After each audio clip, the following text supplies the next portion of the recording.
Hi there, and welcome to Storytime with Kay. I'm your host, and today we will read Whales by Jane Werner Watson and illustrated by Rod Ruth. This book was published by Western Publishing Company in Wisconsin in 1978.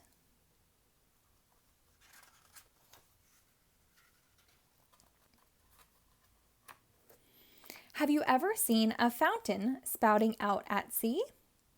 If you have, it was a whale blowing out its breath. Whales can swim deep in the ocean, but they have to come up to the surface for air.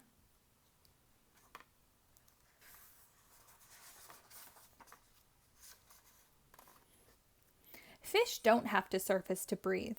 However, whales are not fish, though they do live in the sea and even look like fish. Whales are animals called mammals. All mammals must breathe air into their lungs. Whales breathe through blowholes on top of their heads instead of through noses as we do.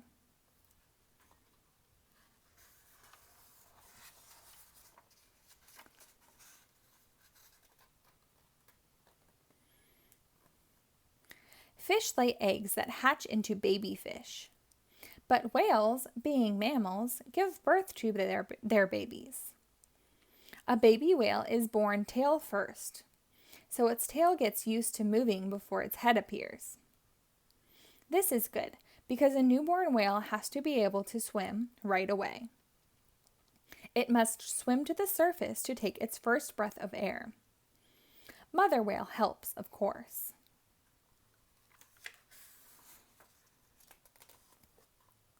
Mother whale gives her baby loving care. She guides it with her flipper. She squirts her milk into its mouth until the baby is ready to eat solid food. Most mammals have legs and some hair. The whale family of mammals moved from the land into the sea many millions of years ago. After a long time, their front legs turned into flippers. The whales also lost their hair. Smooth, hairless skin is better for swimming.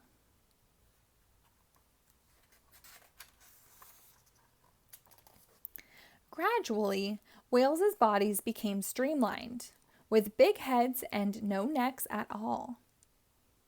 Whales became splendid giants of the sea. Some whales are the biggest animals alive. Biggest of all are the blue whales. They may be 100 feet long. Blue whales are bigger than the largest dinosaur that ever lived.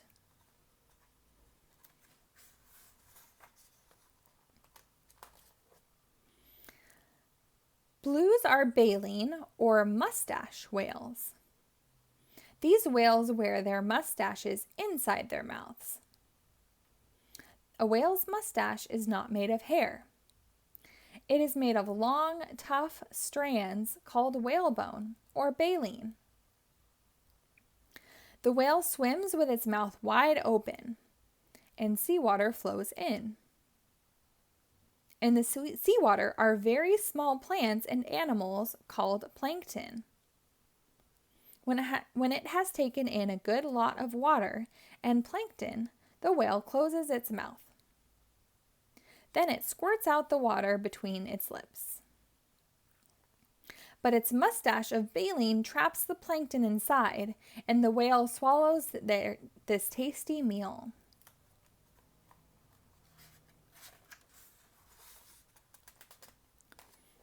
Not all whales have mustaches of baleen. Some have teeth instead. The largest with teeth is called the sperm whale. It may grow to be 60 feet long. Toothed whales catch fish with their cone-shaped teeth. Some also like to eat big 10-armed squid.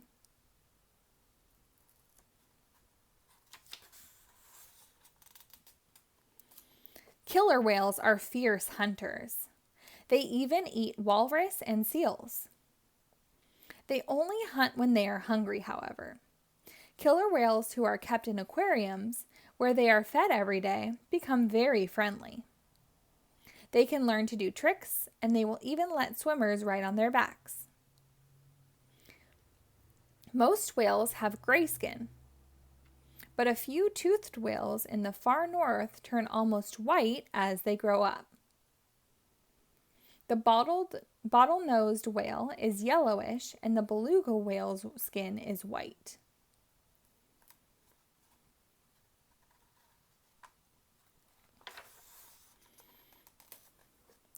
The beluga whale is very sociable and likes to swim in large groups. Many other whales do this too. The beluga is famous because it makes such musical sounds. Sailors have called it the sea canary. The narwhal is a very unusual whale. It has one upper tooth that grows to be about 6 to 10 feet long. It is like a slender ivory horn.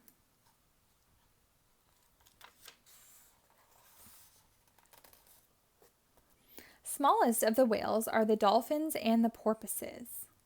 Some are so small that they can live in shallow, muddy rivers. Most porpoises have blunt noses, and most dolphins have sharp beaks.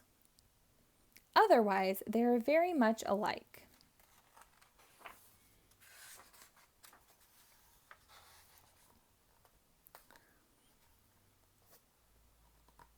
Like most whales, dolphins and porpoises are very intelligent.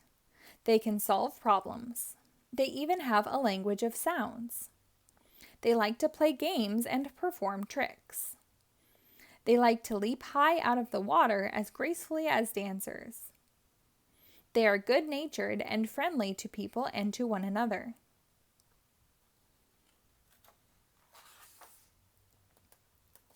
No wonder they are the brightest stars in many water shows, these wise and wonderful whales.